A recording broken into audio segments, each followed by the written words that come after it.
Wrestler Narsingh Yadav के dope test से जुड़ी हुई है। सूत्रों के हवाले से बड़ी खबर यह आ रही है कि जिस व्यक्ति ने रेसलर नरसिंह यादव के खाने में प्रतिबंधित ड्रग्स मिलाया उसका नाम जितेश है। दरअसल नरसिंह यादव ने खुद ये शक जताया कि उसके साथ साजिश की गई है, जिसके बाद खुद पीएम ने भी इस मामले में सच्चाई का पता लगाने की बात कही थी। अब ये नाम सामने आ गया है। वहीं आज ये तय हो जाएगा कि नरसिंह यादव रियो ओलंपिक के कुश्ती मुकाबलों के 74 किलोग्राम कैटेगरी में दावेदारी पेश कर पाएंगे या नहीं। नेशनल एंटी डोपिंग एजेंसी यानी नाडा डोपिंग के डंक में फंसे नरसिंह पर फाइनल कार्रवाई करेगी, फाइनल सुनवाई करेगी। सुनवाई में अगर नरसिंह को क्लीन चिट मिल जाती है तो रियो ओलंपिक का टिकट पक्का हो जाएगा, और अगर नरसिंह को नाडा से हरी झंडी नहीं मिलती है तो उनकी जगह प्रवीण राणा रियो में भारतीय दावेदारी पेश करेगी।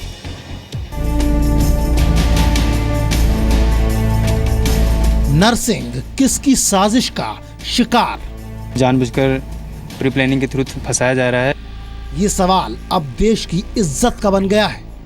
खिलाड़ी को पूरा अपना बचाव, अपना पक्ष रखने का मौका दिया जाएगा। ये सवाल है कुश्ती जीतेगी या फिर साजिश? क्या नुकसान पहुंचा दिया था? आप एक चीज तो बता दें। रियो ओलंपिक्स में भारत की मेडल गारंटी माने जा रहे wrestler Narsingh Yadav dope test में फेल कैसे हुए? नरसिंह के खिलाफ किसने रची साजिश? क्या बेपर्दा होगा साजिश का सूत्रधार? ऐसे तमाम सवालों के जवाब करोड़ों भारतीय तलाश रहे हैं। इनमें से कुछ सवालों के जवाब आज मिलने की उम्मीद है। आज नेशनल एंटी डोपिंग एजेंसी यानी नाडा नरसिंह पर फाइनल सुनवाई करेगी। नरसिंह को सफाई में साबित करना होगा कि स्टेरॉयड उन्होंने जानबूझकर नहीं लिए, बल्कि किसी ने धोखे से उनके खाने में मिलाए थे। वाडा का नियम 10.4 कहता है कि किसी खिलाड़ी को अगर साजिश के तहत फंसाया गया है तो उसे निलंबन से छूट दी जाएगी। माना जा रहा है कि नरसिंह के वकील नाडा के सामने जो सबूत पेश करेंगे उनमें वो सीसीटीवी फुटेज भी है, जिसमें एक अनजान शख्स नरसिंह के खाने में कोई चीज मिलाने की कोशिश करता नजर आ रहा है। नाडा का फैसला ही तय करेगा कि ओलंपिक्स में नरसिंह के जाने की दावेदारी बची हुई है या नहीं। सूत्रों के हवाले से खबर है कि सोनीपत के साइंस सेंटर में नरसिंह के खाने में मिलावट करने वाले को पहचान लिया गया है। ये शख्स दिल्ली के छत्रसाल स्टेडियम से जुड़े एक रेसलर का भाई बताया जा रहा है। जानबूझकर हमारे किसी खाने में या किसी सप्लीमेंट में किसी ने प्लानिंग के थ्रू किया है तो इसकी उसे जांच होनी चाहिए। इस बीच रेसलिंग फेडरेशन ऑफ इंडिया यानी WFI ने रियो ओलंपिक्स में नरसिंह यादव के रिप्लेसमेंट के तौर पर इंटरनेशनल रेसलिंग फेडरेशन IWF को रेसलर प्रवीण यादव का नाम भी भेज दिया है। अपने खत में WFI ने कहा कि अगर नरसिंह को नाडा से क्लियरेंस मिल जाता है तब तो ठीक, वरना रियो ओलंपिक्स की 74 किलोग्राम कैटेगरी में प्रवीण राणा भारत की तरफ से जोर आजमाएंगे।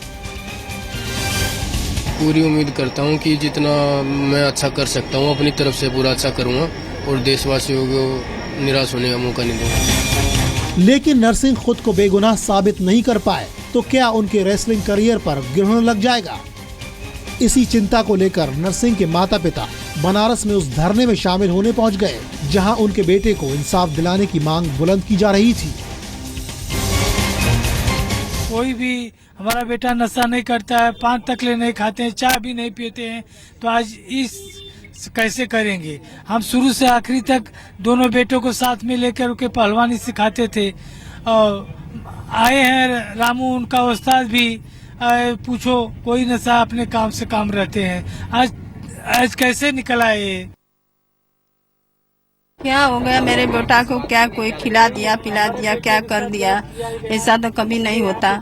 मेरे बेटों को क्या जाने के टाइम 4 बरस से मेरा बेटा अपने ओलंपिक के लिए तैयारी कर रहा है, और जाने के मुंह टाइम पर कैसे ऐसे कर लेता है? ये सब गलत बात है। नरसिंह यादव को अखाड़े में लाकर खड़ा करने वाले उनके पहले गुरु राम प्यारे यादव भी गुस्से से भरे हुए हैं। मेरा चेला और ऐसे हथकंडे हो ही नहीं सकता। गुरु को चेले पर पूरा भरोसा है। राम प्यारे PM मोदी से कह रहे हैं कि आप ही कुछ करिए। प्रधानमंत्री जी, बच्चे को जाने के लिए आप आदेश इसको दीजिए, जो कि हम लोगों की भावना हम लोग के बचपन का सहयोग, इस बच्चे को हम लोग सुन करके हम लोग को हार्दिक इच्छाएं पूरी हुई। हाल के बरसों में ये पहली बार है जब एक खिलाड़ी को इंसाफ दिलाने लोग सड़कों पर बैठे। तो लोकसभा विधानसभा में भी हलचल दिखाई दी और तो और खुद प्रधानमंत्री भी इन्वॉल्व हो गए। प्रधानमंत्री जी का स्पष्ट जो है मानना है कि इस साजिश का पर्दाफाश होना चाहिए, उस लड़के को न्याय मिलना चाहिए। सवाल ओलंपिक्स में मेडल के सपने पर धुंध छाने का नहीं है, सवाल ये है कि क्या भारत कुश्ती साजिशों का अखाड़ा बन गया है? अगर हाँ तो कौन कर रहा है ये साजिशें? सोनीपत से किरण चोपड़ा के साथ ब्यूरो रिपोर्ट, जी मीडिया। रियो ओलंपिक के कुश्ती मुकाबलों में भारत की सबसे बड़ी उम्मीद नरसिंह यादव डोपिंग वाले हादसे का शिकार हो गए हैं। ओलंपिक में 2 बार भारत को मेडल दिला चुके रेसलर सुशील कुमार से कानूनी लड़ाई जीतने वाले नरसिंह यादव डोपिंग के डंक में फंसने के बाद अब रियो ओलंपिक से आउट होने के कगार पर हैं। हालांकि नरसिंह इसे खुद को फंसाने की साजिश बता रहे हैं, लेकिन आखिरी फैसला नाडा के हाथों में है और आज शाम को वो रियो ओलंपिक के लिए नरसिंह का फ्यूचर तय करेगी।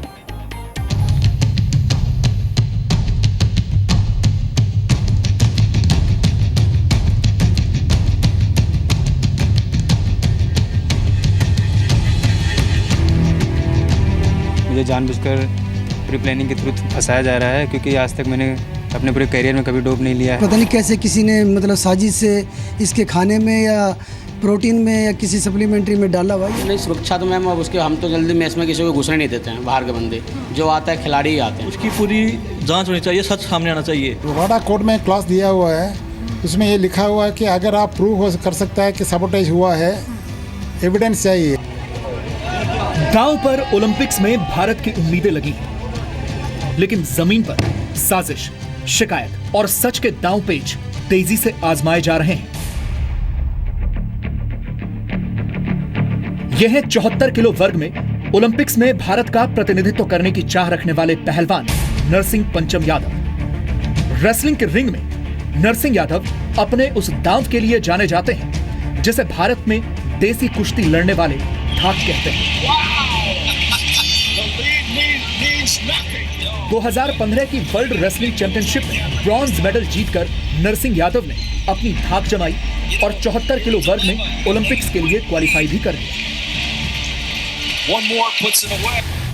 लेकिन 2012 के लंदन ओलंपिक्स में भारत को सिल्वर मेडल दिलाने वाले और 2008 के बीजिंग ओलंपिक्स में भारत के लिए ब्रॉन्ज मेडल जीतने वाले पहलवान सुशील कुमार भी 74 किलो वर्ग में अपना दावा ठोक रहे थे। लेकिन ओलंपिक्स में दोनों में से किसी एक को ही भेजा जा सकता था। सुशील कुमार ने दिल्ली हाईकोर्ट से अपील की कि नरसिंह यादव और उनके बीच एक ट्रायल कराया जाए और जीतने वाले को ओलंपिक्स भेजा जाए। लेकिन दिल्ली हाईकोर्ट ने 6 जून को सुशील कुमार की अपील खारिज कर दी और नरसिंह यादव का ओलंपिक्स खेलने का सपना सच होता दिखने लगा। नरसिंह यादव जो है, कोर्ट की ओपिनियन में उसकी जो फॉर्म है वो बिल्कुल कंसिस्टेंट और इस समय जो उसकी फॉर्म है बिल्कुल अच्छी फॉर्म है।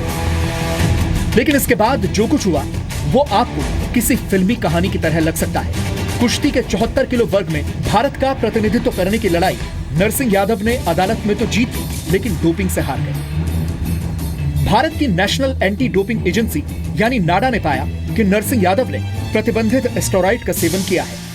नरसिंह यादव के ए और बी दोनों सैंपल पॉजिटिव पाए गए। आपको बता दें कि किसी खिलाड़ी के अगर दोनों सैंपल पॉजिटिव पाए जाएं, तो वो ओलंपिक समेत किसी भी राष्ट्रीय या अंतर्राष्ट्रीय प्रतिस्पर्धा में हिस्सा नहीं ले सकता। इसके साथ ही पहली बार डोपिंग के दोषी पाए जाने वाले खिलाड़ी को 4 साल तक के लिए प्रतिबंधित भी किया जा सकता है।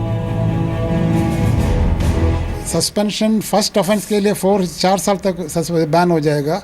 सेकंड ऑफेंस होगा तो 8 साल या पूरा लाइफ टाइम बैन भी हो सकता है। लेकिन नरसिंह यादव के मामले में कुछ लोग साजिश का शक जता रहे हैं। नरसिंह यादव, उनके कोच और उन्हें करीब से जानने वालों का कहना है कि ये नरसिंह को ओलंपिक्स में खेलने से रोकने की साजिश है।